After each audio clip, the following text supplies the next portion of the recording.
Yan mga idol, once na nagbukas tayo ng makina, check na natin tong damper na to, itong rubber ng kanyang balancer. Gaya nito, yan, may lamat. Para once nagbukas tayo nito, kailangan check natin to.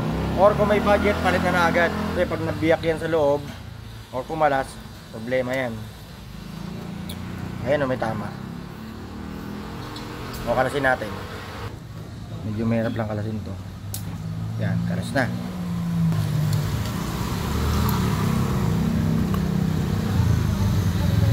O, ayan o.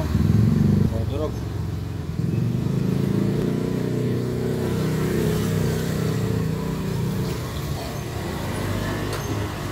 Ayan. O, durog nga.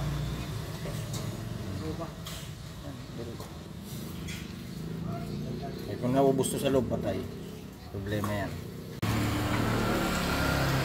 Ganito na pagkakabit niya, no? Tatama nyo lang yan dyan. Pabilog, tapos dito may mga kanto. Para yan dyan sa may spring. Tapos itong medyo pabilog, ito yun. Ayan. Shoot lang yan dyan.